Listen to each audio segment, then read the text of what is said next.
Salut tout le monde. Attends, je voulais chercher un truc avant. J'arrive.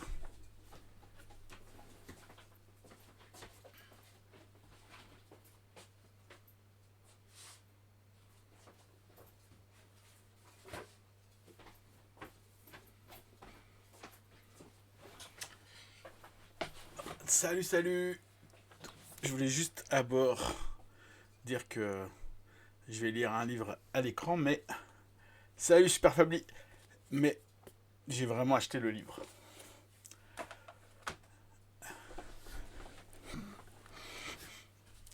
Ok.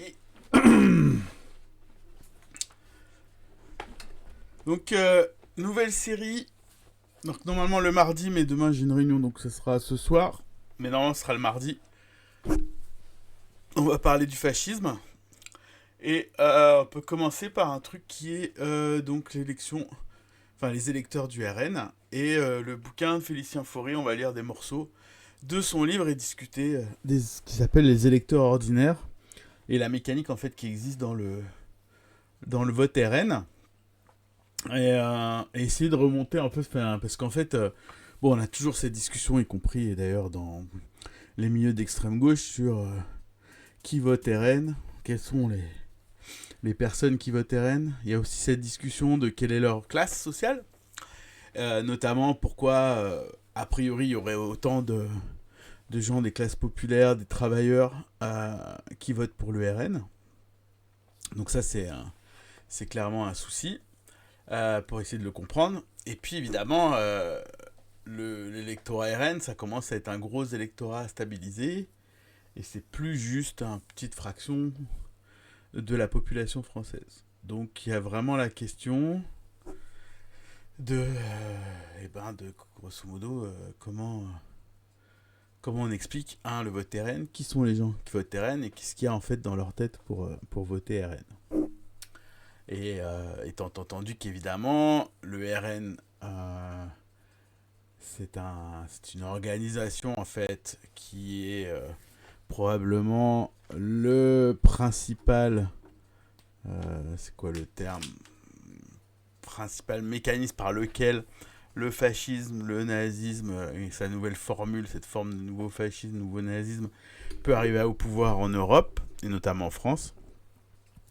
Et que qu'il faut comprendre en fait pourquoi est-ce que 180 ans après la Seconde Guerre mondiale, donc c'était il n'y a pas si longtemps que ça, on est encore en train de se poser la question de revenir à des méthodes, en tout cas en Europe occidentale, parce que bon, la dictature n'a jamais vraiment quitté beaucoup de pays ailleurs, mais grosso modo ici, de revenir en fait à un enjeu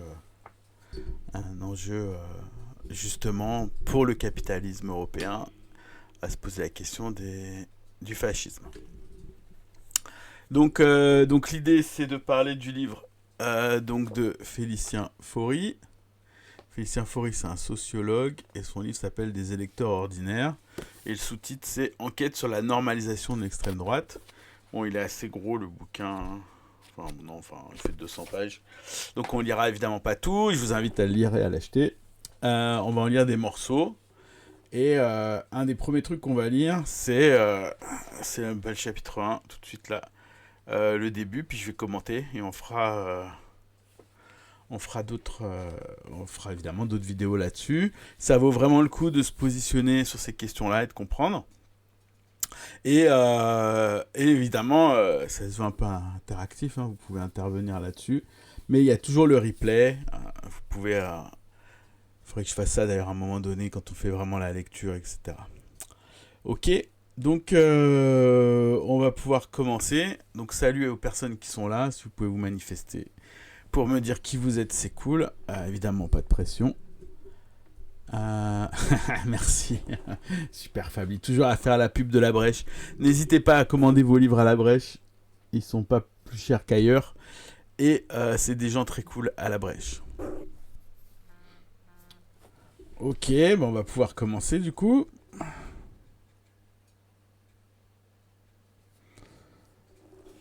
Let's go. Alors, donc dans le bouquin de Je vais mettre un bookmark ici. Dans le bouquin de Félicien Faury, donc il y a toute une introduction, donc il explique en fait la méthodologie, comment il a fait. Donc c'est une enquête ethno, donc il a interrogé plusieurs familles. Salut Jeannette. Il a interviewé plusieurs personnes et en fait il est comment dire. Mais t'as pas besoin de compte Switch. Tu peux regarder sans compte Switch. Tu peux aussi créer un compte Switch, c'est juste que tu peux pas commenter, je pense. C'est ça le truc. Non, je réponds à quelqu'un sur WhatsApp. Ok, donc le chapitre 1, c'est essentiellement ça. C'est comment il fait son enquête. Alors, comme c'est quelqu'un qui, quand même, un mec blanc, il prend plein de précautions sur les termes qu'il utilise. Les populations qu'on considère comme blanches, plutôt ces termes-là. Voilà. Donc, on va juste lire le début. Alors, économie morale. Alors, je trouve ce passage, il est très très important, cet article, pour bien comprendre un truc. Et c'est un des points d'appui du livre de Félicien Faury. Alors, pourquoi voter pour le RN ? Comme souvent, les réponses dépendent de la manière de poser les questions.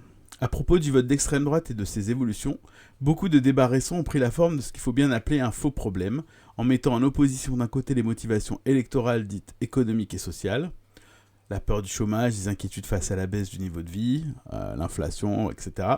De l'autre, des raisons désignées comme culturelles ou identitaires, tout ça entre guillemets, le refus de l'immigration, le rejet de l'islam. La structuration de ces motivations pourrait alors varier d'un électeur à l'autre, mais aussi évoluer dans le temps, avec un électorat de Jean-Marie Le Pen présenté comme davantage animé par la xénophobie, quand celui de Marine Le Pen aurait désormais des préoccupations avant tout sociales. Cette partition prend parfois un tour géographique, opposant un électorat du Nord plus sensible aux enjeux économiques et un électorat du Sud davantage identitaire. Ok, donc là on peut revenir à ces originales. Traditionnellement, le Sud-Est est effectivement un électorat qui vote beaucoup RN depuis le début. C'est aussi un électorat qui est beaucoup d'anciens de l'Algérie, des pieds noirs à ce moment-là. Donc on a encore cette... sachant que l'OAS, l'Algérie, ça fait partie des trucs structurants du vote du RN, évidemment, là-dessus. Ok, donc ça c'est la première truc. On peut cependant s'interroger sur le cadre général qui sous-tend ce type de distinction. Coucou, Bohémie, oui. Donc c'est le Faury, ici, hop, lecteur ordinaire. Je viens juste de commencer. Donc voilà. On va pas lire tout le livre, mais que des passages que j'estime importants. Donc là, c'est le premier chapitre qui est très important. Donc je refais un petit backlash vite fait. Économie morale, où on dit l'électorat RN, c'est dur à comprendre parce qu'on pose mal la question, c'est ce qu'il dit. On croit que d'un côté, il y a les trucs économiques, la peur du chômage, l'inflation. De l'autre côté, les trucs identitaires, ou même géographiques. Le Nord qui aurait plus des trucs sociaux, le Sud plus raciste. Et ce serait pareil pour Le Pen, père qui était plus sur les trucs racistes, et la mère qui serait plus sur les trucs sociaux. La fille, excusez-moi. Marine. Alors, on peut cependant s'interroger sur le cadre général qui sous-tend à ce type de distinction, lequel consiste à se demander ce qui compte le plus entre, pour le dire ainsi, le racisme des électeurs du RN et leur position de classe. Donc ça voudrait dire qu'en fait, on est en train de mettre dans la balance, est-ce qu'on vote RN parce qu'on est des pauvres, on est ouvriers et qu'on a peur du capitalisme et qu'on a peur du chômage, ou est-ce qu'on vote RN et c'est mis en opposition parce on serait raciste. Ok. Outre qu'elle place le racisme tout entier du côté culturel, voire du sociétal, donc ça c'est un des trucs que fait par exemple aussi Ruffin, en déniant donc les conséquences proprement matérielles des discriminations raciales. Donc ça, on y reviendra. C'est vraiment très important, donc je l'ai même souligné moi-même. Cette lecture a ceci de problématique qu'elle fait comme si les enjeux sociaux et raciaux ne pouvaient aller de pair. Comme si d'un côté le racisme ne pouvait s'arrimer aux conflictualités de classe, et de l'autre les intérêts de classe immunisaient par eux-mêmes des logiques raciales d'exclusion. Donc ça c'est vraiment un débat qu'il y a dans toute la gauche, de dire qu'il y a des questions sociales et des questions sociétales ou identitaires, et qu'elles sont séparées. Donc c'est un truc classique qu'on voit dans l'extrême gauche, mais aussi dans la gauche plus traditionnelle, on va dire ça comme ça. Et donc l'entrée en matière du bouquin de Faury, c'est de dire tiens, c'est bizarre de séparer les deux. Et la raison pour laquelle, c'est que pourquoi est-ce qu'il n'y a pas associé aux conflictualités de classe du racisme? Et aussi, est-ce qu'il n'y a pas, parmi dans la classe, des intérêts au racisme, ou en tout cas des intérêts que le racisme, enfin que la division raciste de la société permet d'avoir. Donc, au cours de ma recherche, je me souviens de ma perplexité à la lecture de sondages qui invitaient les personnes interrogées à classer par ordre hiérarchique leurs principales préoccupations à la veille des élections, en les choisissant parmi plusieurs items comme le pouvoir d'achat, l'immigration, le chômage, etc. On a par exemple pu affirmer sur cette base que durant la campagne électorale de 2022, la question du pouvoir d'achat avait surpassé celle de l'immigration comme priorité pour les électeurs du RN. Ok ? Force est pourtant de constater, une fois sur le terrain, que ce type d'opération, distinguer ces thématiques pour les hiérarchiser, ne fait guère sens.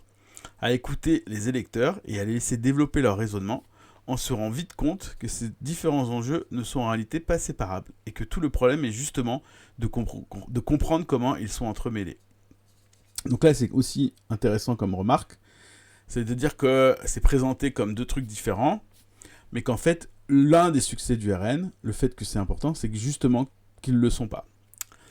Comme l'écrivait le sociologue Stuart Hall, les idéologies n'opèrent pas à travers des idées isolées, mais par grappes et chaînes d'associations connotatives. Bon, là, on va passer à côté assez vite sur ce truc-là.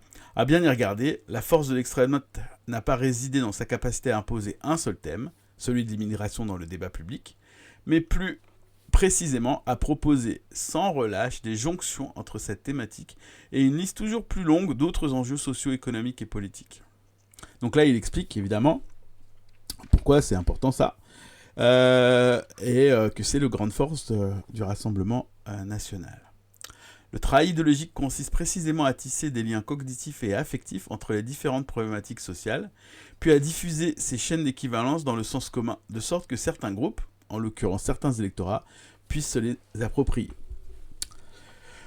Alors, du coup, la tâche du sociologue est dès lors d'identifier comment de telles relations d'idées s'imposent au sein du discours ordinaire. Ce qui importe est de bien saisir les relations, donc là c'est mis en italique, les raisonnements par lesquels les individus lient, souvent sous le mode de l'évidence, les différents problèmes sociaux dont ils font l'expérience. Donc là, encore une fois, il développe un peu le raisonnement, de dire qu'en fait, dans la tête des gens, les raccourcis entre les thèmes, entre par exemple l'immigration et le chômage, entre l'immigration et l'état social, entre l'immigration et le pouvoir d'achat, entre etc., entre l'islam et d'autres trucs sociaux, par exemple, je ne sais pas moi, le niveau à l'école, par exemple, des choses comme ça. Tout ça, ces liens, ils sont faits dans la tête des gens et que c'est sous le mode de l'évidence, c'est-à-dire qu'ils sont très peu contestés. Alors, c'est pourquoi chercher à isoler la thématique motivant le vote des électeurs RN revient à tronquer une partie du problème qu'il s'agit pourtant de résoudre. Vouloir classer leurs préoccupations principales en opposant par exemple chômage et immigration, c'est s'empêcher d'analyser les raisonnements par lesquels ils sont justement liés. L'énigme réside non pas dans la comparaison de ces deux enjeux, selon des ordres d'importance, mais dans leur mise en correspondance. Selon quelle logique et au nom de quelles expériences ces différents problèmes se mettent-ils à fonctionner ensemble.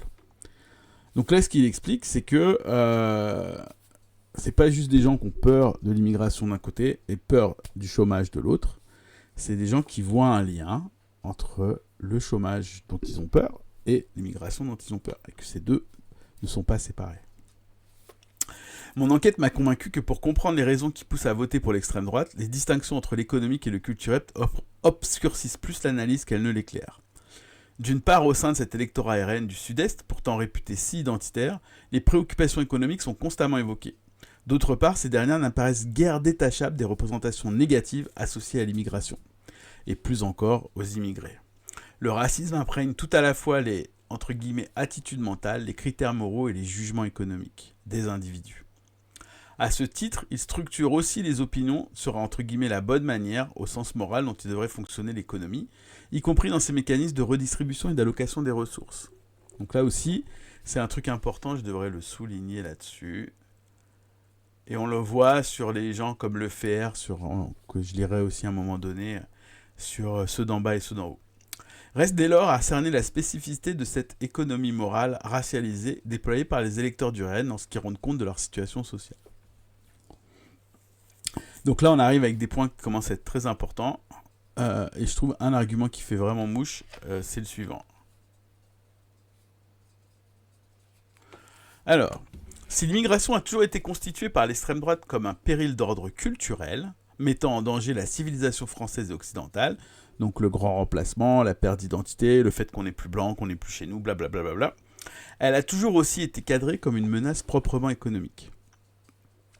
À la fin des années 70, quelques années après sa création, le RN, mais qui s'appelait à l'époque le FN, prolonge une longue tradition de mise en équivalence du chômage et de l'immigration.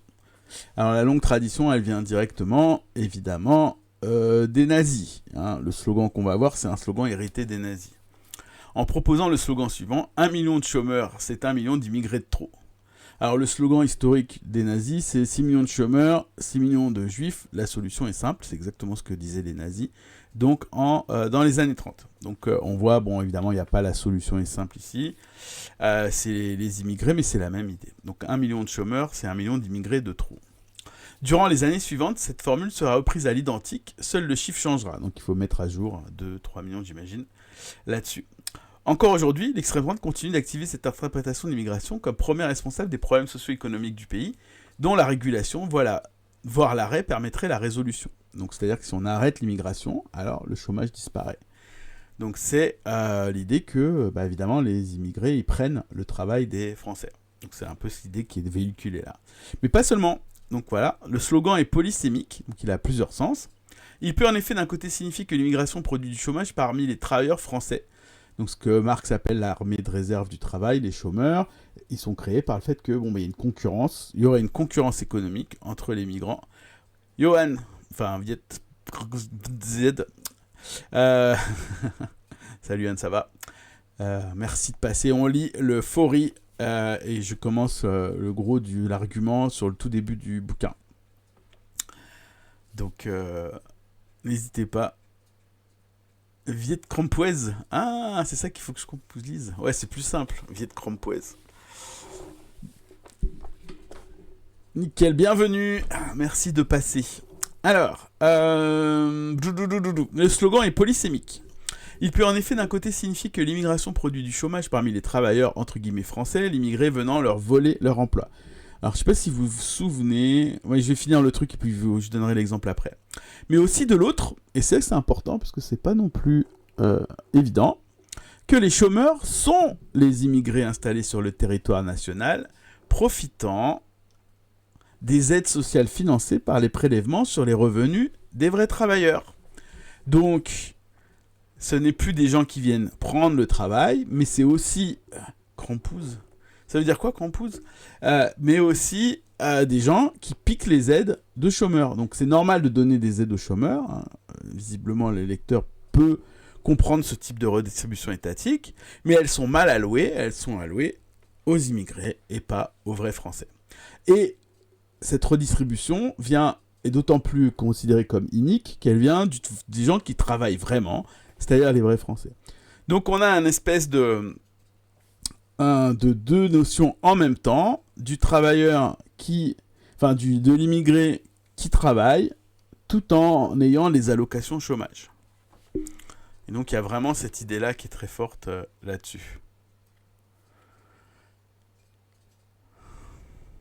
Alors, attendez, on me pose une question pour la vidéo de demain.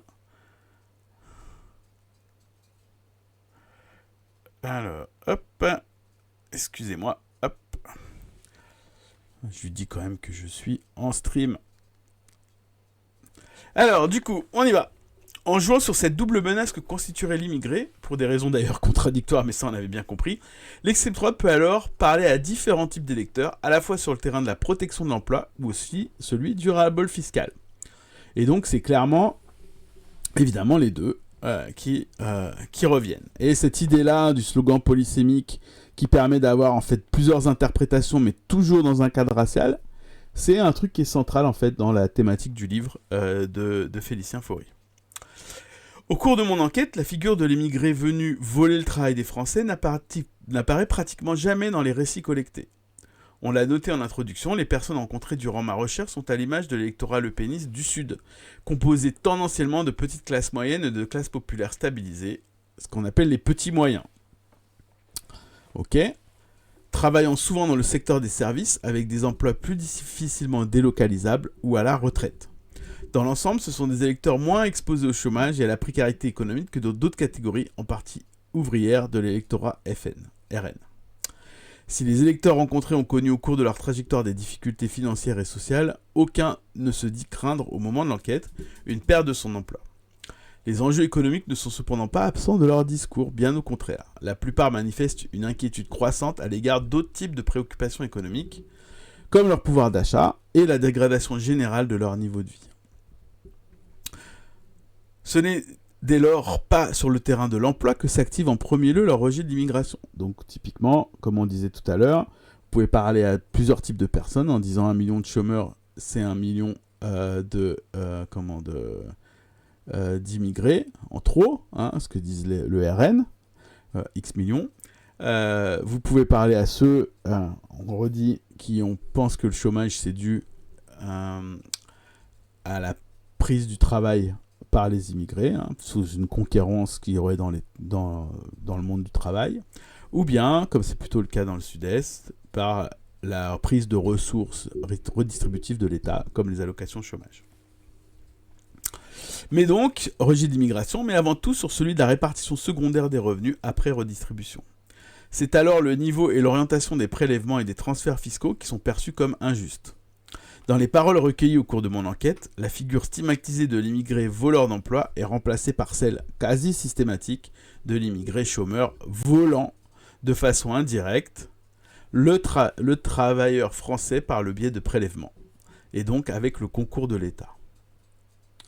Les entretiens et les observations regorgent de récits portant sur l'absence d'emploi de personnes identifiées comme immigrées ou étrangères, lesquelles ne travaillent pas et pourtant touchent des aides. Donc là, c'est vraiment cette image-là dans l'imaginaire des électeurs du RN. S'il est vrai que le RN prospère dans des territoires défavorisés économiquement, souvent frappés par un chômage endémique, différentes études nuancent cependant l'existence d'une relation directe entre situation individuelle de chômage et vote RN. Donc là aussi, on peut souligner que c'est assez important. Qu'il y a un effet de perception plutôt que de réel vécu. C'est dans bien des cas moins le fait d'être soi-même individuellement touché par la perte d'emploi qui incline au vote d'extrême droite, cette situation conduisant en réalité avant tout à l'abstention, que celui de voir se diffuser autour de soi les situations de chômage. Reste à clarifier quels sont les mécanismes cognitifs et affectifs alors en jeu dans cette relation entre vote RN et perception du chômage dans son environnement quotidien. Dans son enquête, donc là on fait référence à un autre bouquin peut-être qu'on lira aussi qui est très connu dans ce truc-là, dans son enquête sur les classes populaires rurales de l'Est de la France, donc c'est l'autre grosse zone d'électorat du RN, le sociologue Benoît Coquart montre ainsi comment la perte d'emploi, comme potentialité, fonctionne comme une crainte diffuse qui incite à s'approprier les discours appelant au protectionnisme et à la préférence nationale sur le marché du travail. Et donc ici ce qui est important, c'est potentialité. C'est la peur de perdre son emploi et pas réellement d'être chômeur. Dans le Sud-Est, où s'est déroulée ma recherche, où l'électorat lepéniste est davantage stable et protégé sur le marché du travail, cet effet indirect du chômage et de la précarité sur le vote RN passe moins, comme on va le voir, par la peur que par la colère contre un assistanat que l'on perçoit autour de soi, financé par un système fiscal jugé injuste. Ok ? Donc, juste une mini pause ici sur cette question-là. Donc ça va dans tout le livre, il y aura ça sur le ferry. Et on voit ça aussi dans les trucs sur le Coquart. Il y a réellement, dans l'électorat RN, cette vision de la société, deux classes ici, des fois ouvrières, des fois moins ouvrières au sens... par rapport aux moyens de production, plutôt petit patron, enfin on dirait même pas patron, pas forcément artisan, etc. Donc artisan, c'est pas évidemment dire qu'il travaille pas, mais c'est dire que c'est pas un travailleur, mais c'est dire que c'est pas les phénomènes où on est collectivement dans une usine, c'est pas des gens qui se syndiquent puisqu'ils sont leurs propres patrons. Ils ont pas très bien de trucs collectifs en tant que tels. que leur relation à l'État, c'est plus l'URSSAF que la redistribution, etc., etc. Donc on est vraiment sur ce type de population-là. Et, euh, et donc, un des aspects, c'est de se situer dans la peur de basculer par rapport à ceux d'en dessous, tout en n'ayant pas de contrôle sur ceux du dessus. Donc vraiment, cette dynamique-là, elle est très très forte dans l'électorat RN. Alors, donc là, vous avez des témoignages d'électeurs RN sur cette injustice fiscale, justement, vécue par les électeurs RN dans le sud-est. Donc on y va. On est bon qu'à donner du pognon, qu'à donner et c'est tout, m'explique Christophe, amer au milieu de l'entretien. La conscience triangulaire. Ça s'appelle comme ça. Quand tu dis que t'es au milieu, puis qu'il y a ceux en dessous et au-dessus là, il y a un truc qui s'appelle le producérisme. Donc c'est aussi un bouquin que je lirai, je pense, qui s'appelle Le FR, La peur des parasites et... Ok. C'est vrai que t'es sociologue maintenant, toi. J'avais oublié. Ça va d'ailleurs? T'as la forme? Doomer radical. Ok, donc je continue là-dessus. Qu'est-ce qu'il nous dit, Christophe? Major de promo, nice. Mabrouk. Cet électeur de 41 ans offre désormais sa voix depuis plusieurs années au parti de Marine Le Pen. Fils d'un père ouvrier et d'une mère employée dans le public, titulaire d'un BEP en comptabilité. On compte les jours avant l'avènement du fascisme. Ouais, bah faudrait s'arranger pour que ça arrive pas, quoi. J'ai pas hâte d'être en prison. Christophe est sapeur-pompier professionnel. Ok, donc plutôt une profession de service, plutôt d'habitude elle est, plutôt proche du mouvement ouvrier, mais bon, sapeur-pompier c'est aussi proche de l'armée. Ok. S'il s'estime relativement satisfait de sa situation professionnelle, il me rappelle régulièrement à quel point son métier peut se révéler difficile, physiquement et psychologiquement, et chronophage. Tu m'étonnes.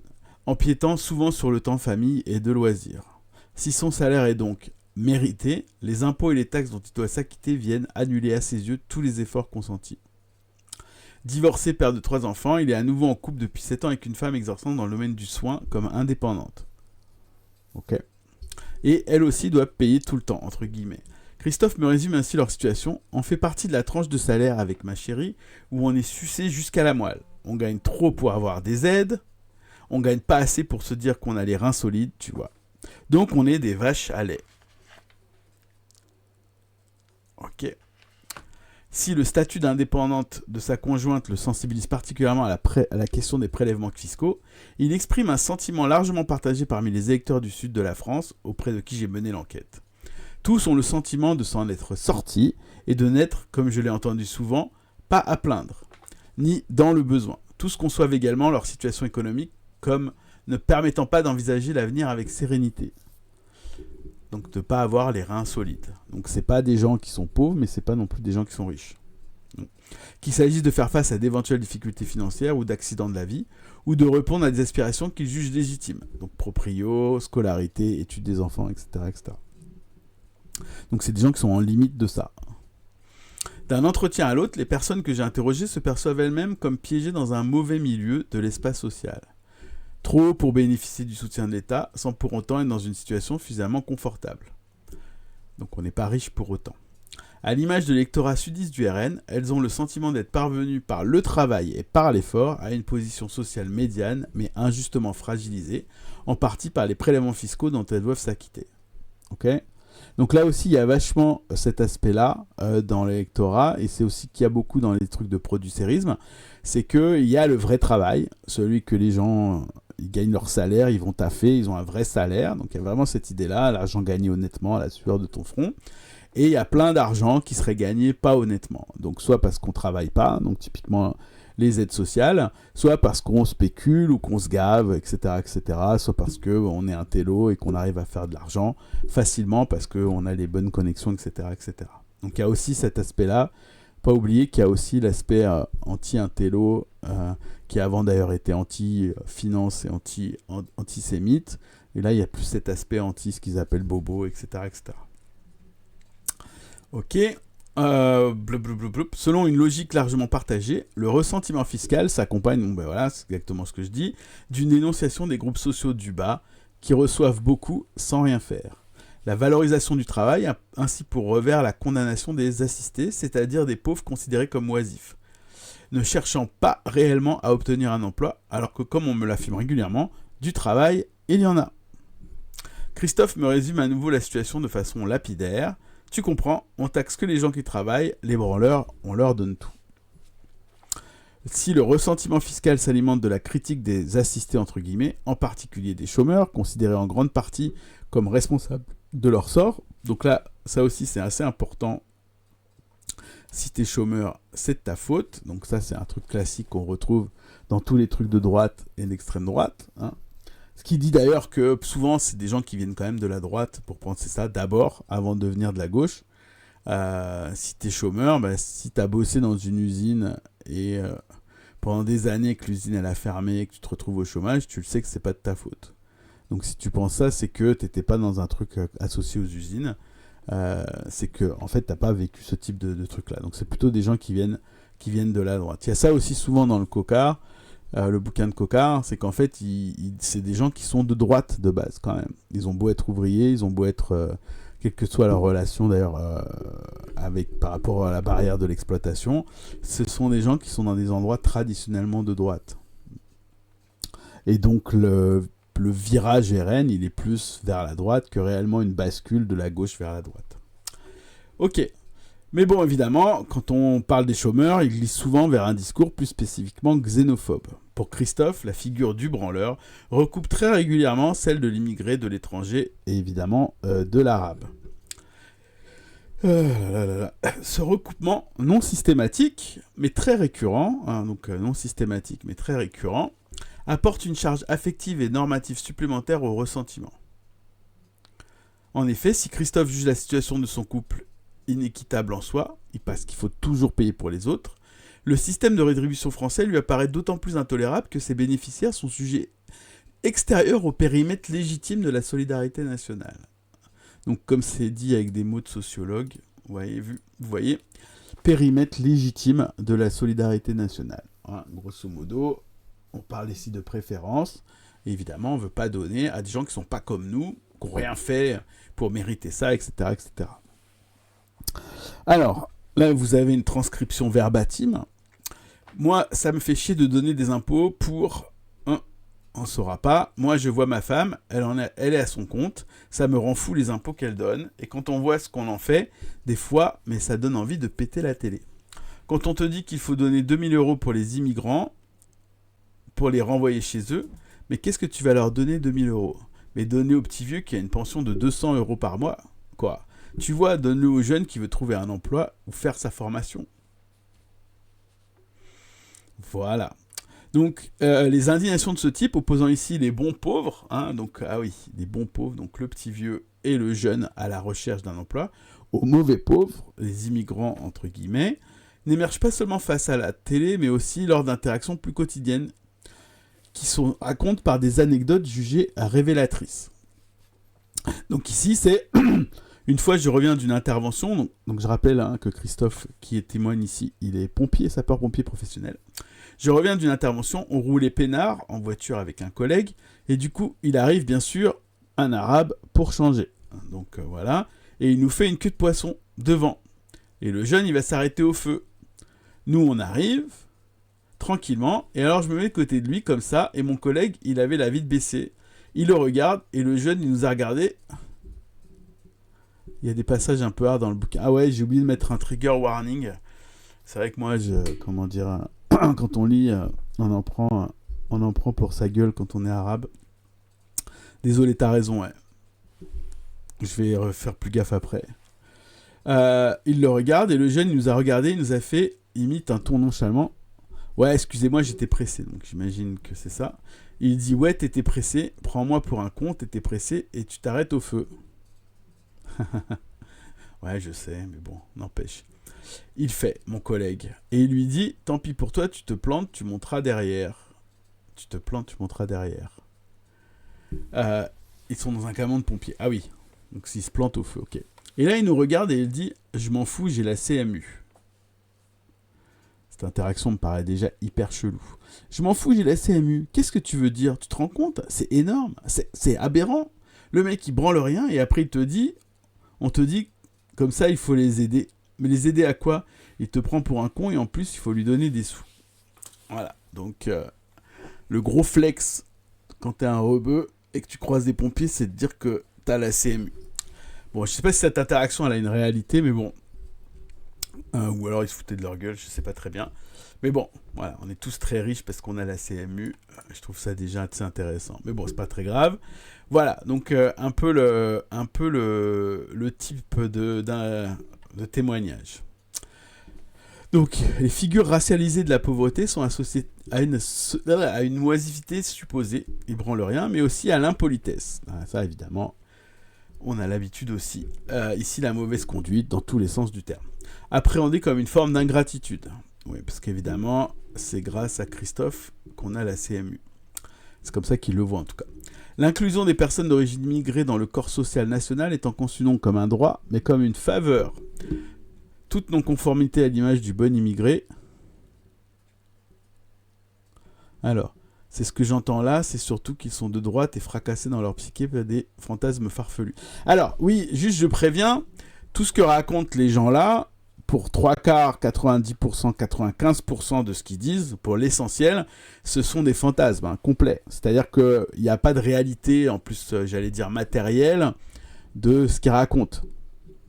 Donc du coup, ça pose évidemment un problème de vivre dans un monde où ces questions-là, elles ne sont pas du tout posées de manière réaliste. Mais bon, ça, il y a plein de gens qui font ça, de vivre dans des trucs où il y a des mensonges, etc. Mais là, on le voit que du coup, ça part. Donc effectivement. Et donc, je continue. L'immigré devant se présenter, tel que l'a analysé le sociologue Abdelmalek Sayad, comme un travailleur docile, poli et reconnaissant. Ok ? Et dès lors perçu comme...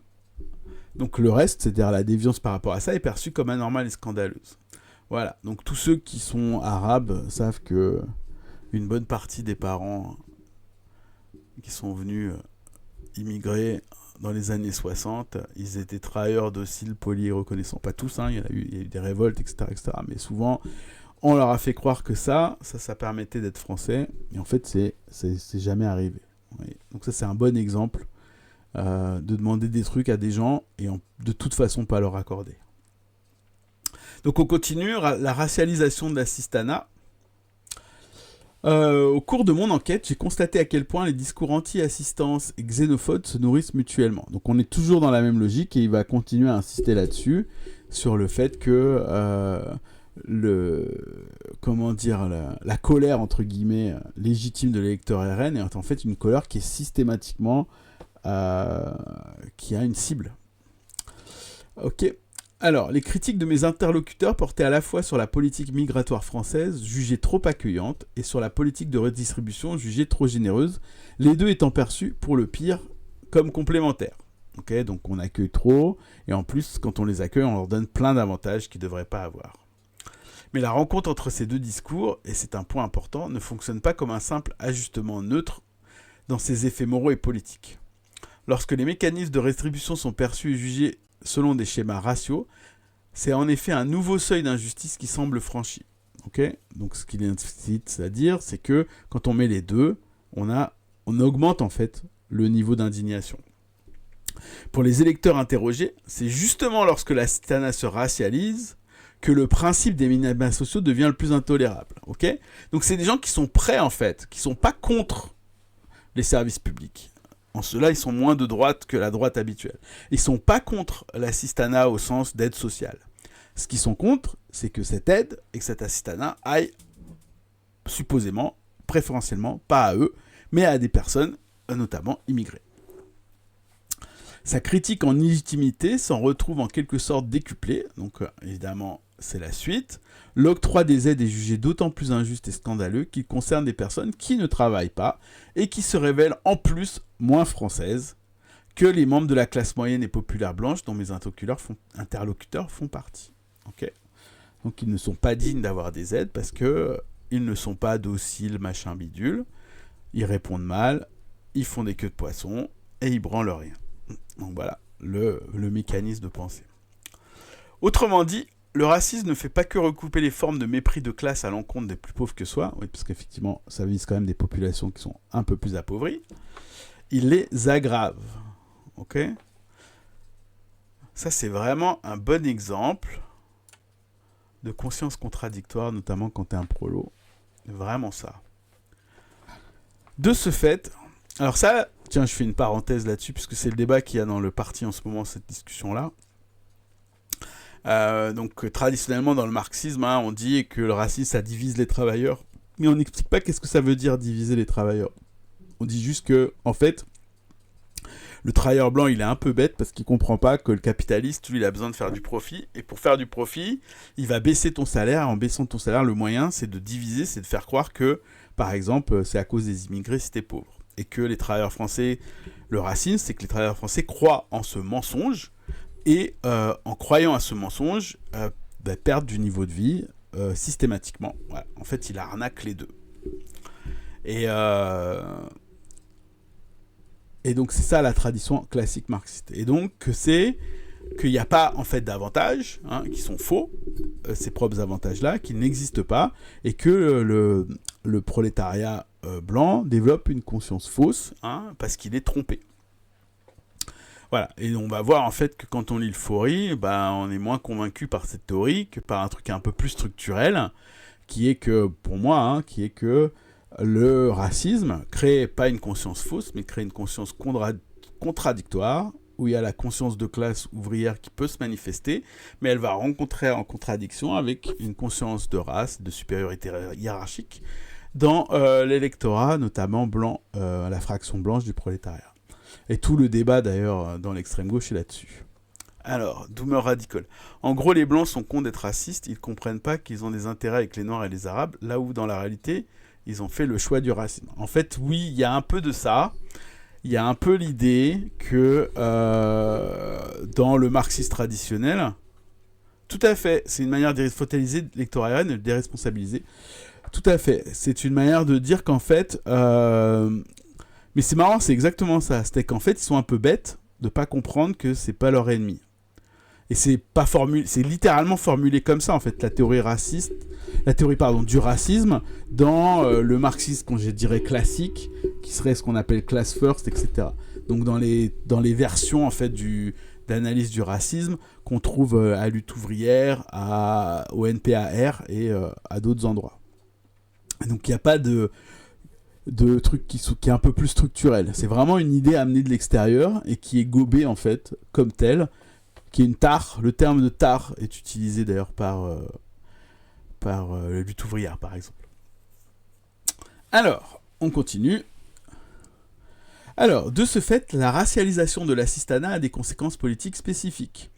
D'une part, elle attise et décuple le ressentiment fiscal, renforçant le sentiment d'injustice face au système redistributif français. Et c'est aussi une manière de mettre au second plan les luttes indigènes, puisque l'essentiel, c'est la lutte. Tout à fait. Donc l'idée, c'est que ce sont des luttes qui sont autonomes, qui sont à l'extérieur, parce que les indigènes, quand ils réclament plus d'égalité, c'est pas une lutte de classe, parce que censément, la lutte pour les salaires, sans tenir compte du racisme, ce serait une lutte qui serait, elle, universelle, parce que les salaires de tout le monde augmentent, mais ils sont toujours mal redistribués, mais ça, c'est pas grave, puisqu'ils augmentent.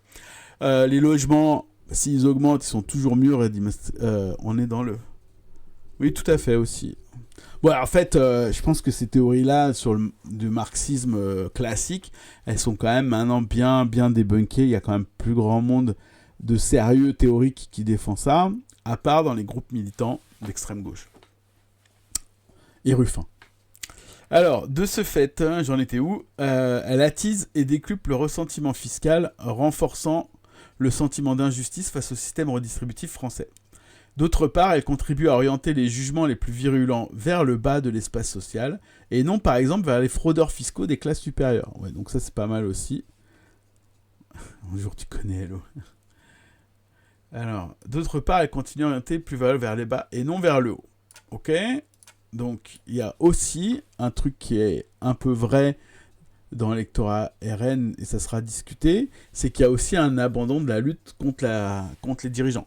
C'est-à-dire qu'en fait, ce qui serait la colère, entre guillemets, ce que disent des fois les gauchistes, la colère légitime de l'électeur RN, elle devrait se diriger vers en haut et pas vers le bas. Mais justement, cette colère, par essence, elle existe parce qu'elle va vers le bas et vers les non-blancs. Bah tiens, c'est la phrase d'après. La colère se porte alors prioritairement sur ces groupes subalternes doublement stigmatisés, ayant contre eux le fait d'être à la fois assistés et immigrés. La solidarité à l'égard des groupes en situation sociale défavorisée apparaît ainsi d'autant moins acceptable que la présence de ces derniers sur le territoire français est conçue comme problématique. Okay, donc il y a tout un système aussi de prophéties autoréalisatrices. Là-dessus, tu t'arranges pour dire que tous tes problèmes viennent des immigrés et tu t'arranges pour que, du coup, comme tu leur fais faire des problèmes là-dedans, ça vient se réaliser. Tu dis que les plus pauvres, c'est les immigrés et comme tu as une politique raciste pour les rendre plus pauvres, tu viens justifier qu'ils devraient être plus pauvres. Ok. Du coup, là-dessus, il y a pauvre et mauvais pauvre. On y va, on continue. C'est mauvais pauvre, entre guillemets. Michel, 58 ans, m'en a souvent parlé.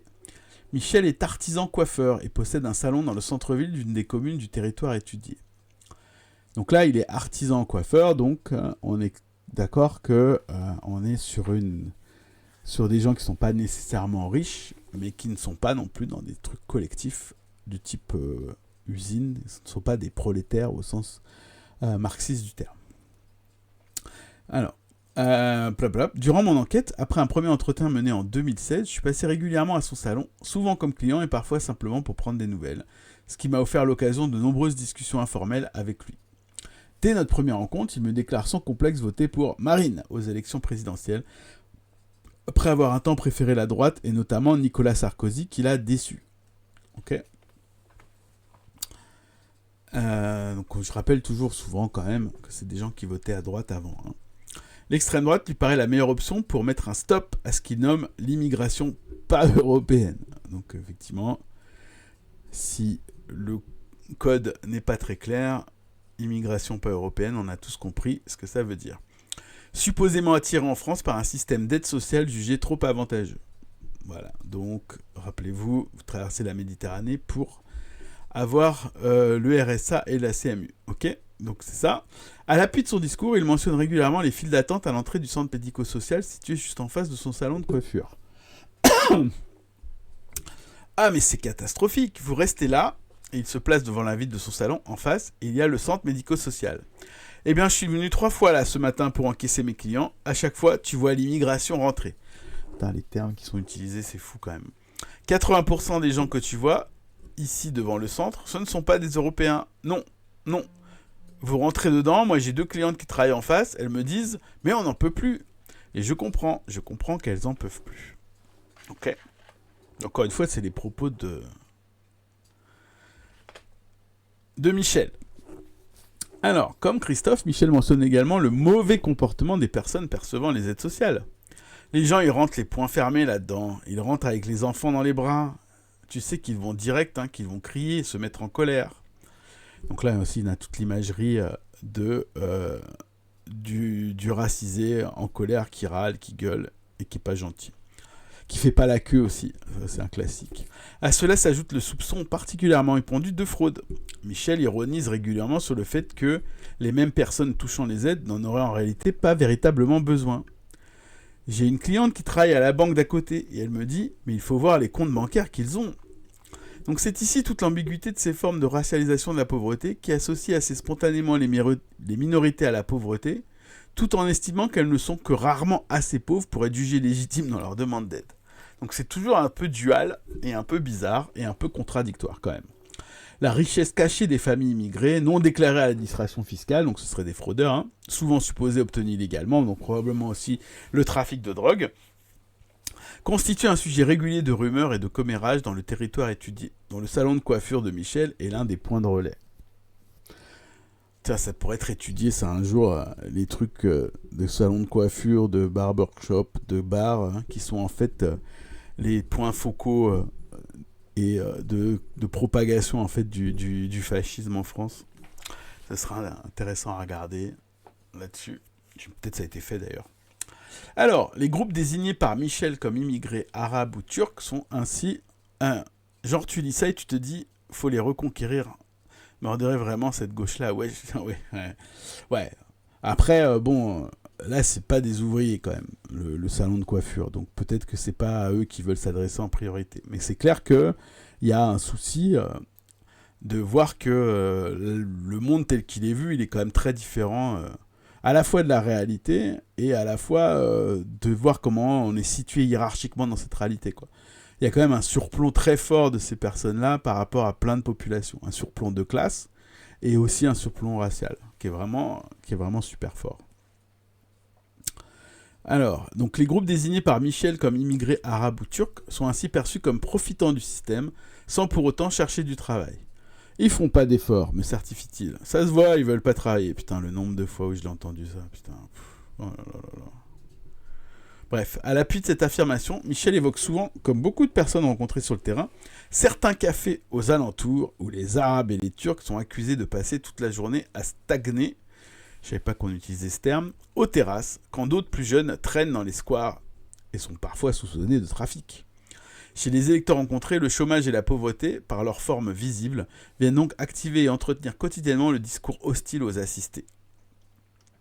La présence dans leur environnement de tous les jours d'une pauvreté directement observable constitue le rappel régulier et à bien des égards insupportable d'à quoi servent nos impôts. Et ce, d'autant plus que cette pauvreté est perçue comme l'apanage de personnes appartenant aux minorités justement dites visibles, c'est-à-dire visibilisées par les processus de racialisation. Donc je redis, c'est le truc qui se mord la queue de prophéties autoréalisatrices. Par le racisme, tu crées une minorité visible que tu vas plus voir, que tu vas plus ségréguer, et donc tu vas plus voir leur pauvreté que celle des Blancs. Celle des Blancs qui sont pauvres, tu vas avoir de l'empathie, et tu vas avoir, à l'inverse, de l'antipathie pour les personnes migrantes, enfin non blanches en l'occurrence, puisque pour la plupart, elles ont migré il y a longtemps. Ok, alors, se défendant de tout racisme, en rappelant ses propres origines arméniennes. Donc ça aussi, c'est un mécanisme qui est relativement fort. Là-dessus, Michel m'affirme qu'il n'a rien contre l'immigration, à la condition cependant que les immigrés soient travailleurs et productifs et apportent à la nation plus qu'ils ne coûtent, comme le sont à ses yeux les immigrés européens, à l'inverse des autres qui viennent pour le social et profitent du système. Bon, vous voyez vraiment, ça se répète un peu, mais grosso modo, vous commencez à avoir l'idée de ce truc-là. Ok. Cette mise en équivalence de la pauvreté, du chômage, de l'immigration est-elle tout entière fantasmée par ses électeurs ? Voilà, donc là, évidemment, c'est la discussion politique maintenant. Là, on faisait de la socio. Alors, je pense qu'il faut les reconquérir, mais ça passe par les confronter et prendre au sérieux, pas s'adapter au discours fasciste. Oui, et puis ça suppose aussi un mouvement de masse, c'est pas une discussion 1 à 1, hein. Ça nécessite... D'ailleurs, il redit, on le verra plus tard là-dessus. Ouais, bon, après, là, c'est un coiffeur, hein, Poémis, hein, c'est pas... il faudrait... On verra, il y aura d'autres personnes. Ou, tu vois, par exemple, autant, si tu remets ton syndicat dans ton usine et qu'il se remet à avoir des luttes collectives, tu peux peut-être te détacher, commencer à te détacher de ce truc. Par contre, ça suffira pas, le syndicat. C'est ce que dit d'ailleurs à la fois Cocard et à la fois Faury, et on le verra dans un des chapitres.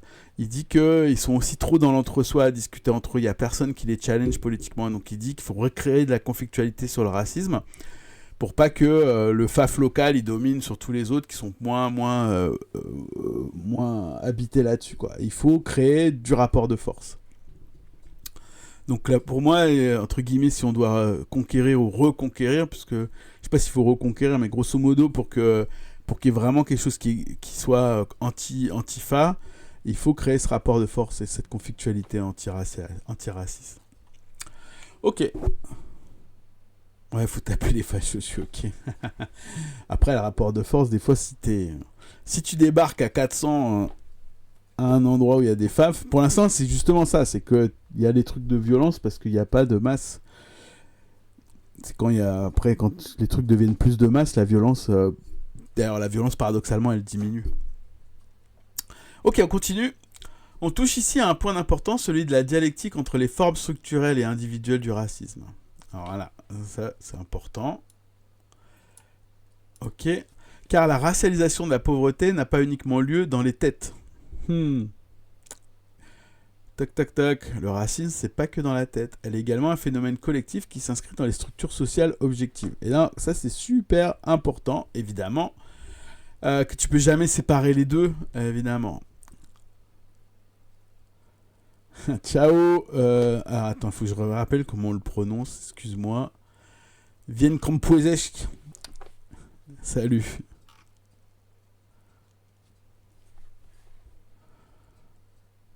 L'atomisation. Oui, mais ça c'est la conclusion du coca. Hop. Donc je relis. Un problème majeur aujourd'hui, c'est l'atomisation de la société sans lien social. On est foutu, oui. Tout à fait. En fait, il n'y a pas de lien social. Hein. Justement, il y en a, mais ils ont plus du tout la même forme. C'est pas des gens qui sont tellement isolés. Hein. D'ailleurs, s'ils étaient isolés, ils regarderaient pas que des trucs. Il n'y a pas les réseaux sociaux et tous ces trucs. Mais dans Cocard, par exemple, ce qui est indiqué, c'est que les socialisations, elles sont à petits rayons. C'est-à-dire que c'est plutôt des groupes plus restreints, affinitaires et de solidarité courte. Et plus du tout des trucs genre, typiquement, les grosses associations sportives, les gros trucs que pouvait créer à une époque, par exemple, le Parti communiste. Et évidemment, les syndicats ou les associations de défense de tels droits, etc., etc. Alors, donc la racialisation n'a pas lieu uniquement dans les têtes, elle est également un phénomène collectif qui s'inscrit dans les structures sociales objectives. Si les sciences sociales françaises manquent encore d'instruments et de données pour étudier précisément les conséquences économiques et professionnelles de l'assignation raciale, laquelle n'est pas réductible à leur seul statut migratoire, donc ça c'est pour dire que même quand tu as des papiers, tu continues à avoir une assignation raciale, donc ça c'est évident. De nombreuses enquêtes attestent de la surexposition au chômage des immigrés et descendants d'immigrés du Maghreb et d'Afrique subsaharienne. Okay. Donc en fait, le racisme, ça diminue d'abord les perspectives, les opportunités, le salaire, la durée de vie des personnes qui le subissent. Ça, c'est la première réalité. En région Sud-PACA, plus précisément, les données sociodémographiques montrent un taux de chômage des immigrés et des difficultés d'insertion sur le marché de l'emploi supérieur à la moyenne. Donc là, il y a plein de travaux qui montrent ça. Des travaux montrent qu'en France, les travailleurs immigrés d'origine africaine semblent être, toutes choses étant égales par ailleurs, surexposés au chômage et à la discrimination à l'embauche dans les métiers dits de contact. Donc, toutes choses étant égales par ailleurs, vous prenez deux personnes qui ont les mêmes diplômes, qui ont le même truc économique par rapport, socio-économique par rapport des parents, vous leur donnez quelle est leur chance d'obtenir des embauches, par exemple dans les métiers de contact, en vente et commerce, vous vous retrouvez avec une discrimination, un moins bon salaire, un moins bon boulot, moins bonne progression de carrière. Les départements entre guillemets outre-mer, c'est flagrant. Ah oui, mais là c'est même organisé pour que les blancs aient plus d'argent, outre-mer, en plus. Sur mon terrain, les quartiers où la population étrangère et immigrée est surreprésentée sont aussi ceux qui concentrent les plus forts taux de chômage, et plus d'un quart des ménages y résident sont couverts par le RSA. Okay. Donc, le racisme rend les Noirs et les Arabes plus pauvres. Il serait donc erroné d'isoler l'électorat lepéniste de la structure sociale travaillée par les inégalités ethno-raciales dans laquelle il s'insère. Donc ça, c'est une phrase compliquée pour dire que les électeurs lepénistes sont très très au courant que les racisés ont une moins bonne vie qu'eux. C'est pas quelque chose qui sont contraires à ce qu'ils voient. Mais les interlocuteurs n'inventent pas, en tout cas pas totalement, la pauvreté racialisée. Elle est présente objectivement dans le monde social et sert de point d'appui au sens commun raciste tel qu'il peut être observé au niveau individuel. Voilà. Comme l'écrit la chercheuse Philomena Essed, le racisme se manifeste et s'entretient au quotidien à travers l'activation, par des attitudes, paroles et conduites individuelles, des structures raciales inégalitaires existantes dans un système social donné. Ces conduites venant en retour contribuer à la reproduction de ces mêmes structures. Bon, voilà, je pense qu'on ne peut pas mieux résumer ce que c'est que le racisme structurel, où tu crées par cette structuration un corpus d'idées qui vient témoigner de cette structuration et renforcer cette structuration-là.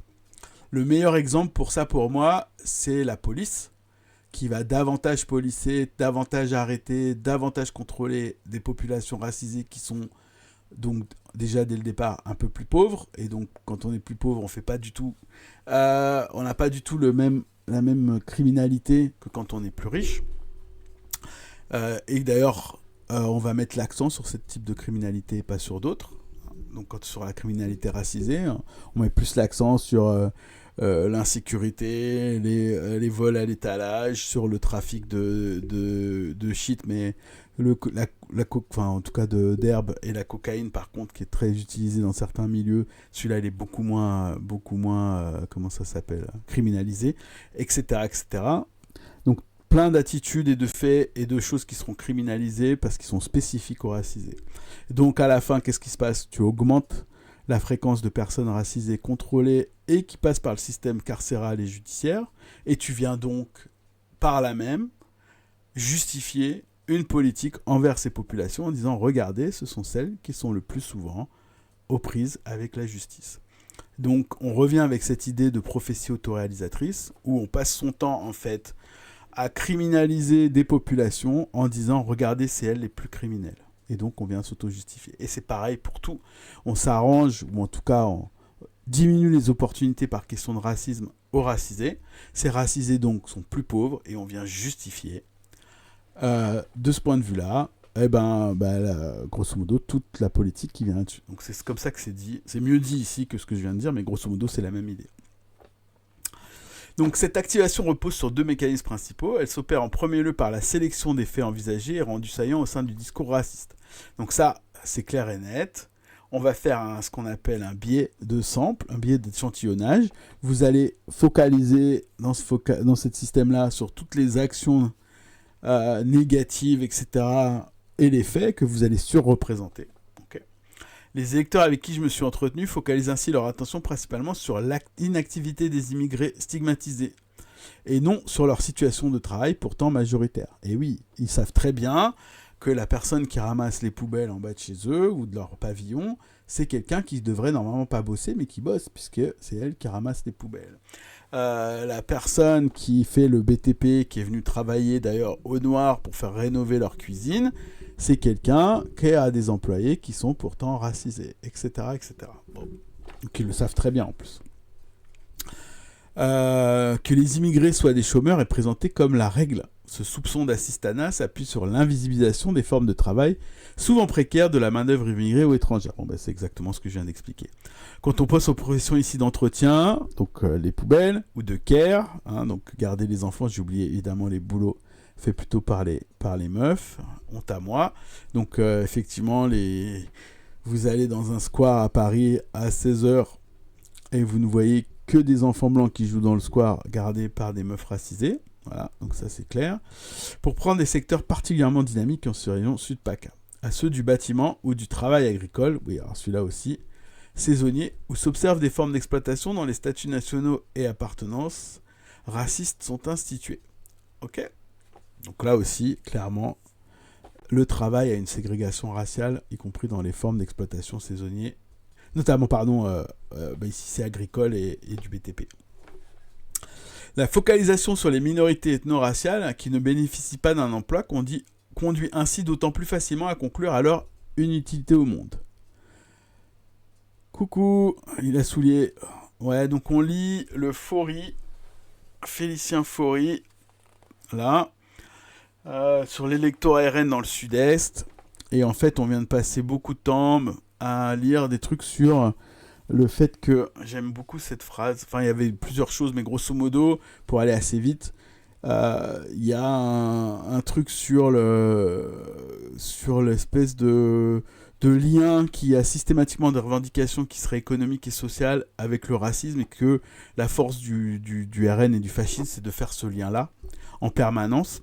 Donc par exemple, c'est des gens qui sont pas contre la redistribution étatique pour le chômage ou pour la santé, mais ils pensent qu'elle estime qu'elle va prioritairement être trop aux immigrés, par exemple. Donc on a ce système là-dedans de la vision qu'on a de l'immigré qui est en dessous, qui est à la fois boisif, mais en même temps qui prendrait le travail, et que c'est cette politique-là qui est systématiquement amenée par l'électorat RN.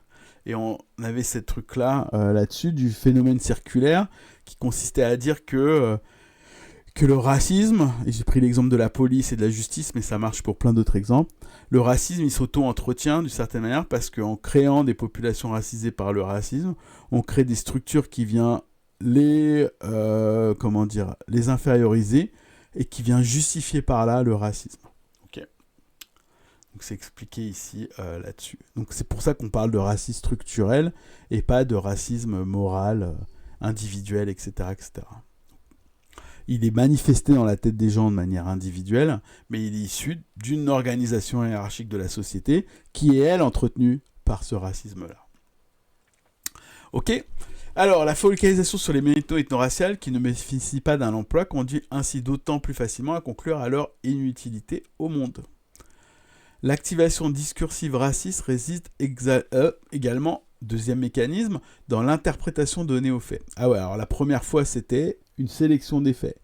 On va d'abord voir les choses chez les Noirs et les Arabes comme le taux de chômage. On va avoir une réalité qui a plus de chômage et on va en déduire qu'ils sont systématiquement oisifs, alors que majoritairement, ils travaillent et que leur travail est invisibilisé et pourtant important. Donc le deuxième mécanisme, voilà, c'est l'interprétation donnée aux faits, à la fois sur les causes et sur le sens moral qu'il convient de leur apporter. Pour le dire avec Colette Guillaumin, les faits peuvent être justes, mais la relation introduite entre les faits est fausse, en ce qu'elle envisage le rapport social observé comme le produit de traits internes à l'objet qui en subit le rapport. Alors, qu'est-ce que ça veut dire, ça ?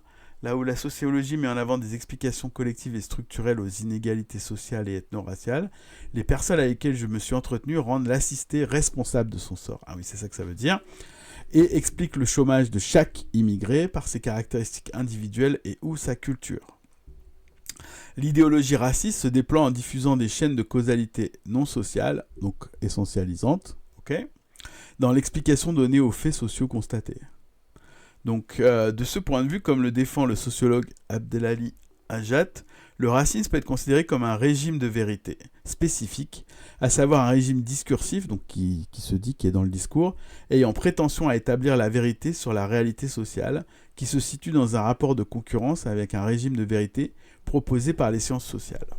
Donc, l'idée ici, c'est évidemment qu'on va sélectionner les faits et qu'on va, c'est pas une espèce de dissonance cognitive, on va ignorer les faits, on va ignorer les causes, j'allais dire générales. On va par exemple pas essayer de comprendre que le chômage est dû à telle cause sociale et structurelle, certains comportements viennent de trucs socio-culturels, etc. Ils viennent que de trucs individuels. Et individuels dans un groupe, c'est-à-dire ayant des traits qui sont essentialisés, c'est-à-dire effectivement des préjugés qui sont raciaux.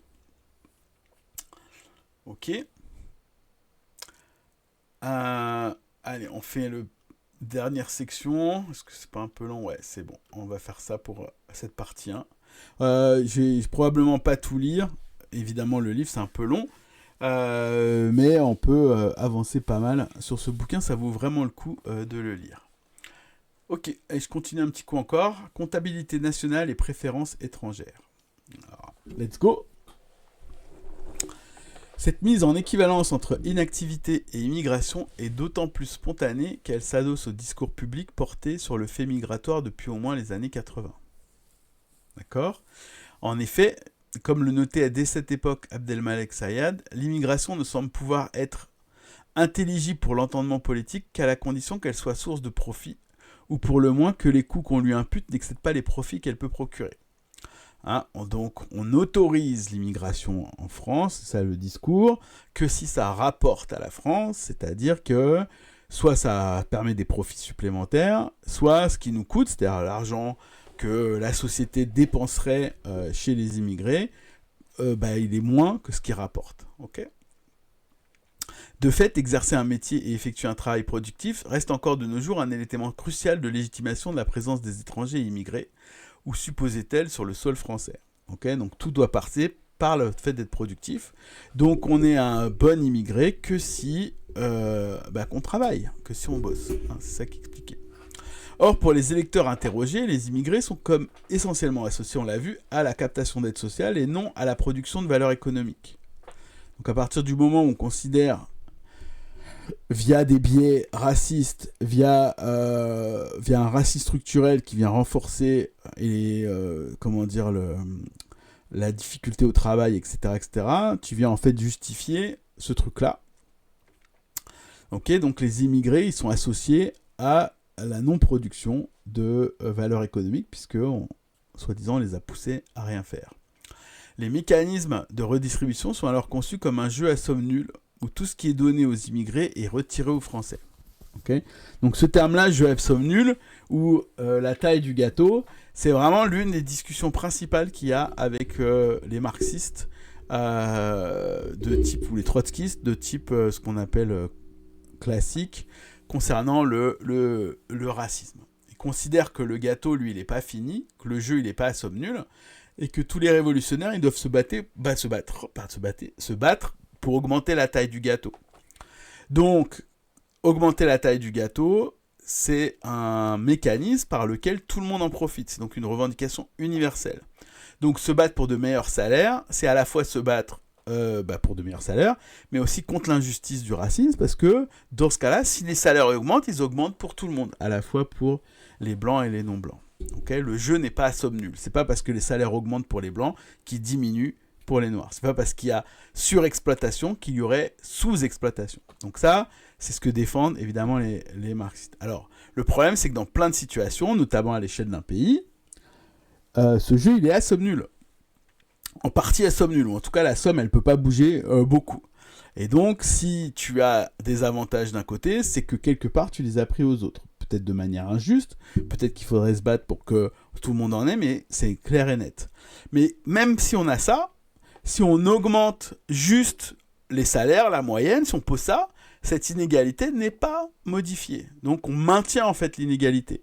Donc effectivement, les non-blancs peuvent bénéficier d'une lutte collective pour le chômage, contre le chômage, d'une lutte collective pour des meilleurs salaires, mais si si les postes occupés constituent préférentiellement les postes les moins bien rémunérés, on n'a pas perdu cette répartition inégale dans le travail, etc. Un très bon exemple de ça, c'était les logements. Et les logements, les arguments qui est toujours le même, il n'y a pas assez de logements, ou il n'y en a pas beaucoup, enfin, il y aura assez de logements, hein, c'est pas ça du tout que je veux dire, hein. Il y en a plein qui sont pas juste, qui sont vides, mais dans le système, dans la truc qu'on a, on crée des logements pour les gens, et par exemple, quand on a créé les premiers HLM pour remplacer les bidonvilles, notamment à Nanterre, il fallait attribuer ces HLM, et plutôt que de l'attribuer à la population par un tirage au sort et les attentes, ils ont été attribués préférentiellement aux populations immigrées blanches, européennes, notamment portugaises. Avec l'argument de « ils s'intégreront mieux que les non-portugais ». Alors évidemment, si l'argument c'est « ils s'intégreront mieux », mais tu laisses les personnes qui ne s'intègrent pas dans des bidonvilles, tu viens un peu forcer le trait pour qu'elles ne s'intègrent pas. Donc ça, c'est un premier point. Mais surtout, effectivement, après, les gens ils sont mis à avoir des appartes, hein, donc les non-blancs, mais toujours après, les blancs. Ok, donc ça veut dire qu'en fait, on crée systématiquement cette inégalité qui se reproduit. Donc même si on augmente le parc de logements, eh ben, on remplit d'abord par des blancs, préférentiellement par des blancs. Donc ça, c'est même quand le jeu n'est pas à somme nulle, si on ne combat pas le racisme et l'inégalité de traitement, ça ne suffit pas de juste se battre pour l'augmentation des logements. Donc ça, c'est un premier point. Et des fois, le jeu est à somme nulle. Et un bon exemple de jeu à somme nulle, c'est par exemple dans une direction de parti, une direction d'organisation. C'est comme si on disait, par exemple, vous avez 10 membres de direction. Si vous dites, on aimerait bien qu'il y ait des filles et des non-blancs dans la direction, c'est comme si on nous répondait, oh là là, pas de souci, on va augmenter le nombre de gens dans la direction, on va rajouter par exemple 5 filles et 3 non-blancs. Ok, donc sur une direction de 18. Ça, ce serait grosso modo ce qui serait pas à somme nulle. Mais évidemment, dans tout ce truc-là, c'est une question de pouvoir qui existe. Sur une direction de 10 personnes, si on veut intégrer des meufs et des non-blancs, il faut donc virer des mecs blancs. Et ça, il n'y a pas le choix. Ok. Donc du coup, c'est pour ça qu'il y a un refus de laisser la place. Bon, des mecs blancs dans le cas des directions, mais de manière générale, c'est un des trucs qui permet de comprendre un des obstacles à vouloir se mobiliser quand on est un travailleur blanc dans ces conditions-là. Parce qu'on pense, et que la plupart du temps c'est vrai, que le jeu est à somme nulle et qu'un combat antiraciste me priverait de certains trucs par rapport à d'autres. Okay. Alors des fois c'est que symbolique, hein, parce que le jeu il n'est pas tout le temps à somme nulle, mais bien souvent il l'est pas, donc il peut être augmenté, mais ça met quand même ce frein, okay, de même si tout le monde a un appart, je ne veux pas habiter avec des non-blancs. Et donc du coup ça crée ce système-là qui s'auto-perpétue en permanence. Ok, donc on continue. Nombreux sont ainsi les enquêtés qui se livrent à de telles comptabilités nationales ordinaires dans lesquelles l'économie du pays, conçue comme un stock fini, souvent décrit par des métaphores dites de bon sens comme celle du budget familial à gérer ou parfois du gâteau, voilà, on en parle, à partager, qu'il faudrait diviser à chaque nouvel arrivant. Ces représentations dessinent cependant un espace des possibles qui reste borné socialement. Ce sont le plus souvent des concurrences entre pauvretés qui sont mises en scène et non par exemple entre riches et pauvres. Ok, donc il y a effectivement cet aspect-là. Alors, ils ne comprennent pas que ce n'est pas une question économiste, mais aussi que les ouvriers blancs se sentent valorisés par le fait d'être en position de supériorité par rapport aux noirs et arabes. Et certains préfèrent être dans la merde si ça signifie que les arabes le seront encore plus qu'eux. Tout à fait. Donc il y a aussi l'aspect symbolique de domination. Et je vous dis, il y a plein de situations où ce symbolisme, il est très fort. Hein. Les interactions avec la police, la possession de l'espace public, la possession de l'espace au sens on est la norme, etc. etc. On ne veut pas perdre ça. Hein. Je ne sais pas si vous avez vu tout le délire qu'il y a eu pour le jeu vidéo Ubisoft pour lequel il y a un samouraï noir au Japon, où tout le monde se fait le défenseur du racisme japonais, paraît-il, en disant c'est une concession au wokisme, etc. etc. On ne veut pas jouer de noir dans un jeu vidéo. Et ça, c'est assez fou, en mobilisant d'ailleurs des arguments tellement fallacieux que c'est assez dingue. Voilà, donc très symboliquement, ça existe de manière très forte là-dessus, de ne plus être le sujet en fait. C'est ça l'idée. Ok ? Alors, donc cet espace qui sont mis en scène, donc par exemple entre riches et pauvres, et racialement, c'est spécifiquement le fait migratoire qui est questionné et non d'autres faits démographiques comme le taux de naissance ou le vieillissement. Ok ? Ou même l'économie, hein. Dans ce cadre, l'immigration, et singulièrement l'immigration extra-européenne, apparaît aux yeux de mes interlocuteurs comme une charge dont l'économie nationale pourrait et devrait se passer. Donc c'est vraiment très fort. Les électeurs RN concluent dès lors assez vite à l'irrationalité économique des politiques migratoires. Ils ne comprennent pas pourquoi on donne des papiers à des sans-papiers. Pourquoi on fait venir des chômeurs ? Ah bah oui, pourquoi ? Face à ce qui est considéré comme une véritable absurdité, les dirigeants politiques semblent décidément bien passionnés à vouloir mettre en œuvre, quoi qu'il en coûte, de telles politiques. Règne ainsi le sentiment que l'immigration constitue une véritable passion d'État, irrationnellement et déraisonnablement tournée contre les natifs. Donc vous imaginez que c'est assez intéressant. Les gens ils pensent réellement qu'il y a une volonté politique très forte d'augmenter l'immigration, alors qu'il fait que gérer le minimum vital des conditions d'ailleurs du droit international, hein. On en est à ce niveau-là maintenant en termes de droit de la migration. Mais même ça, c'est une passion de l'État qui adore les immigrés. Okay ? Dans la tête des électeurs RN. De telles convictions sont savamment entretenues par les porte-paroles du Rassemblement national. Lors de ces opérations de communication, ce parti critique régulièrement la préférence étrangère, supposément à l'œuvre dans le pays, postulant que les citoyens français seraient moins bien traités par l'État que les étrangers. Donc ça, on le voit régulièrement. Hein, si on aide des sans-papiers alors qu'on n'aide pas nos propres sans-abri ou SDF, alors que, évidemment, la plupart des gens ne s'en occupent pas de toute façon. Voilà. En novembre 2016, par exemple, alors que je commence ma recherche, l'organisme de jeunesse du parti lance une campagne d'affichage mettant en scène l'opposition entre les Français en difficulté et les migrants privilégiés. Par exemple, la photo d'une jeune femme de dos et ce message « Julie attend un logement en résidence étudiante depuis 2 ans », suivi de hélas pour elle, Julie n'est pas migrante. Donc là, j'imagine que ça fait référence à la CADA et au logement associé aux gens qui ont le statut d'attente pour avoir leur système de réfugiés, donc, qui est un truc de droit inter. Voilà. Et visiblement, Julie, elle n'est pas réfugiée, du coup, elle n'a pas de logement. Alors déjà, le logement de la CADA, je vous dis pas, il n'y a pas tout le monde qui l'a, hein. C'est loin de là. Et en plus, les logements étudiants, c'est encore un autre problème. Mais bon, évidemment, vous savez tout ça. Alors on continue. Pierre, agriculteur en retraite qui vit avec 284 € par mois. Hélas pour lui, Pierre n'est pas migrant. Donc ouais, peut-être ça fait référence à quoi, je ne sais pas. Si la formule de préférence étrangère utilisée par les représentants du RN ne se retrouve jamais telle qu'elle dans la bouche des électeurs lepénistes rencontrés, elle résume assez bien cette croyance selon laquelle la politique de redistribution favoriserait systématiquement les minorités ethno-raciales au détriment des vrais Français. Précisons que l'étranger est ici un terme équivoque, tout comme l'est le national de la préférence nationale au cœur du programme du RN depuis ses débuts, rebaptisé depuis prioritaire et national. Pour les électeurs croisés durant ma recherche, les migrants sont bien sûr évoqués, et les élites politiques accusées de prendre en charge prioritairement leurs intérêts et leurs besoins, de leur trouver de l'argent pour eux quand il n'y en a plus pour nous. Dénoncée au niveau national, cette politique est également pointée du doigt à l'échelon local. Yves, retraité de 65 ans, ancien employé, critique ainsi le choix des investissements municipaux opérés par le maire adjoint communiste de son quartier. Donc là, il faut probablement que je fasse un trigger warning puisqu'on va entendre sûrement des horreurs. La discussion porte sur les écoles municipales de la commune. Pour les écoles, donc le maire adjoint, la mairie, pour les écoles là, le maire adjoint, il en avait une bonne idée pour une fois. Il voulait créer une école à l'endroit de l'ancienne gendarmerie pour désengorger. Parce que c'est vrai que là, il en avait de plus en plus besoin. Mais bon, finalement, il n'a pas trouvé les sous. Mais par contre, quand il a fallu loger les migrants, 1,8 million qu'il a fallu trouver, eh bien là, il a eu les sous. Alors nous, on a dit, vous n'avez pas trouvé l'argent pour l'école, par contre, pour eux, pas de problème. Ok. Donc, vous verrez, Félicien Faury, il ne discute pas la réalité de tous ces trucs. Hein. Donc, on n'aura pas d'informations de c'est quoi le dossier, etc. C'est juste la perception.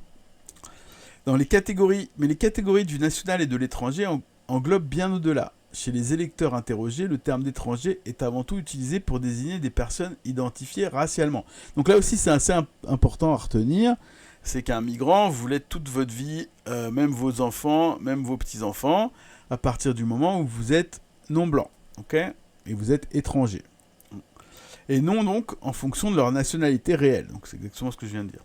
Être considéré du fait de tout un ensemble de marqueurs, la couleur de peau, mais aussi certains accents, certains vêtements, etc., comme appartenant aux minorités ethno-raciales, c'est être assez naturellement considéré comme moins français que d'autres, sans que le statut civil réel et la trajectoire migratoire effective en soient évidemment l'enjeu.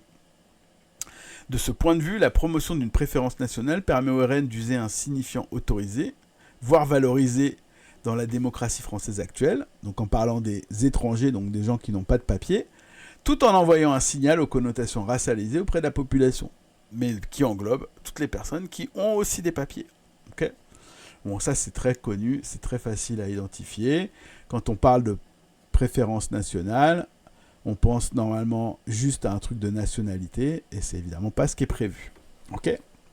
La priorité nationale du RN apparaît en tous les cas comprise et interprétée par son électorat comme la promesse d'une préférence raciale. Et ça aussi c'est important. De même pour la dénonciation symétrique de la présupposée préférence étrangère de l'État français dans ses politiques de redistribution. À nouveau, ce sentiment général s'actualise au niveau local, par exemple à propos des dépenses publiques à destination des quartiers défavorisés. Sur mon terrain, le projet de construction d'un tramway traversant les quartiers périphériques d'une des villes étudiées constitue un sujet d'indignation ordinaire et très récurrent. Okay, on ne va surtout pas donner des services pour les quartiers. En plus d'impliquer la fermeture de certains parkings, et donc d'augmenter les difficultés à se garer en ville, ah oui, parce que il y a dans l'imaginaire petit bourgeois français, pour pouvoir aller faire tes courses, il faut que tu viennes en voiture en bas du magasin dans le centre-ville. Et si tu fais pas ça, t'es un bobo qui adore le vélo et qui déteste la voiture parce que t'es riche.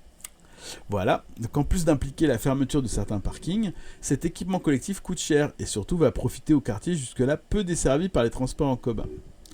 Donc là aussi on voit il y a un racisme spatial qui est très fort. Pour les ménages des classes moyennes ou populaires qui n'y habitent pas et sont par ailleurs peu dépendants des transports en commun dans leurs déplacements, puisque en général ils sont en bagnole, il s'agit d'une dépense publique supplémentaire. Et oui, quand tu as une bagnole, tu n'as pas envie de payer pour les transports publics, clairement. Qui va payer ? Réalisé pour eux entre guillemets, c'est-à-dire les Noirs et les Arabes. Robert, ouvrier retraité, est très explicite sur ce point. Le tramway, c'est une connerie manifeste. Les travaux qu'ils font là, c'est pour arranger qui ? encore je cite pas le mot, mais vous l'avez lu, ça va aller jusqu'à la cité, là-bas, où il y a tous les quartiers. Donc là, c'est carrément le terme raciste classique, pour parler sans hésitation. Sacré Robert. Donc pour les ménages les plus populaires, cette conviction peut s'activer plus directement lorsque certaines aides sociales leur sont refusées alors qu'ils se retrouvent eux-mêmes ou leurs proches en difficulté.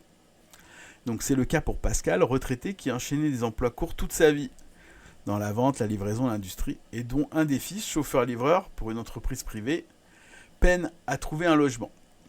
Lors de l'entretien mené avec lui, il me répète que les logements sociaux, c'est que pour eux, toujours pour les mêmes. Voilà. Donc en plus c'est marrant parce que, bon, à part Robert, ils ont toujours des termes euphémisants pour parler de nous. On appelle ça des dog whistles. Si vous ne connaissez pas, on pourra faire un truc là-dessus sur le dog whistling. Mais bon, voilà. L'idée, c'est qu'on n'utilise pas les mots, mais tout le monde les comprend. Après m'avoir parlé de la situation compliquée de son fils, il est en train de divorcer, il demande un logement et on lui dit non. Il ajoute à propos d'un nouveau voisin qu'il identifie comme immigré maghrébin. Et nous, juste derrière chez nous, il y a un nouveau qui s'est installé. Alors c'est lui qui a eu le logement social. Voilà. Dans un autre registre, Jack, un indépendant de 50 ans, m'explique avoir vu une de ses demandes d'aide refusée et ironise sur le fait qu'il aurait mieux fait d'imiter l'accent arabe lors de l'appel téléphonique auprès du centre social. À nouveau, la logique du racisme fonctionne comme un régime discursif concourant à celui des sciences sociales. Ok ? Donc à l'inverse des réalités, en fait, c'est ça qu'il dit. À nouveau, la logique du racisme, alors que ces dernières ont objectivé les différentes discriminations à l'œuvre dans l'attribution d'aide sociale auprès des publics minoritaires. Voilà, donc là, ici, la phrase est compliquée juste pour dire que dans la réalité, la plupart des gens déracisés, ils n'ont pas les aides, évidemment, sociales, ils ont moins que les blancs. Ok ? Le privilège ici est retourné, donc c'est dans l'autre sens. Les différences de traitement au détriment des minorités sont ignorées ou niées jusqu'à être conçues et présentées comme à leur avantage. Ok ? Donc, la division raciale de la société serait en plus à l'avantage des racisés qui foutent rien. Ok. Donc, on va s'arrêter là pour ce soir. Donc, je ne sais pas si c'était bien. Ça vous dit que je continue. Après, franchement, c'est très très bien de lire ce genre de bouquin. Donc je pense que je vais faire la suite. Donc pas demain, ça sera mardi prochain. Donc comme je disais, le mardi c'est sur les nazis. Et donc on continuera au laxisme de l'État. Peut-être faire une sélection des chapitres. Mais ouais, donc l'idée c'est de poursuivre la lecture de ce livre. Je pense qu'il est très important dans la période. Donc je rappelle que si vous ne me suivez pas, vous pouvez me suivre, c'est plus sympa. Ça permet que vous ayez aussi, si vous me suivez, vous aurez un mail qui vous indique quand je pars en stream. Le stream d'habitude c'est les mardis et les jeudis pour les streams politiques et un peu plus aléatoire pour les trucs de jeux vidéo.